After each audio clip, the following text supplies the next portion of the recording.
ന്യൂയോർക്കിലെ തന്റെ കൂറ്റൻ കൊട്ടാരത്തിൽ അയാൾ ഇവരെയെല്ലാം വിരുന്നിന് വിളിച്ചു. പക്ഷേ ആ വിരുന്നുകൾ വെറും സൗഹൃദത്തിന് വേണ്ടിയായിരുന്നു. കരീബിയൻ കടലിലെ ലിറ്റിൽ സെന്റ് ജെയിംസ് എന്ന ദ്വീപ് എപ്സ്റ്റീൻ സ്വന്തമാക്കി.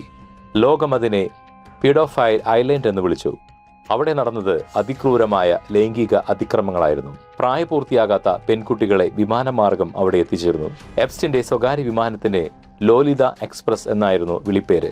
ഈ ക്രൂരതകൾക്ക് കൂട്ടുനിന്നത് അയാളുടെ പങ്കാളിയായ ഗെയ്ലൻ മാക്സ്വെൽ ആയിരുന്നു. പെൺകുട്ടികളെ കണ്ടെത്താനും അവരെ ഭീഷണിപ്പെടുത്തി എപ്സ്റ്റിന്റെ മുന്നിൽ എത്തിക്കുവാനും മാക്സ്വെൽ ഒരു സംഘത്തെ തന്നെ നയിച്ചു. എന്തിനായിരുന്നു എപ്സ്റ്റിൻ ഈ പെൺകുട്ടികളെ ഉപയോഗിച്ചത്?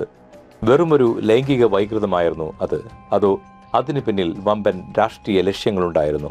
എപ്സ്റ്റീൻ ഇസ്രായേൽ രഹസ്യാന്വേഷണ ഏജൻസിയായ മൊസാദിനു വേണ്ടി പ്രവർത്തിച്ചിരുന്നു എന്ന ശക്തമായ ആരോപണവുമുണ്ട്.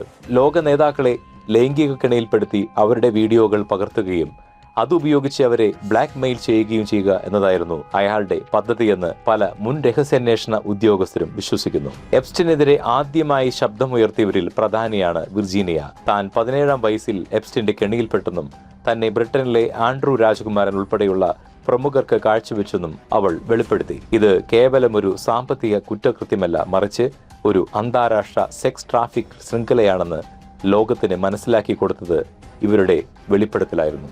എപ്സ്റ്റീന്റെ സ്വകാര്യ വിമാനം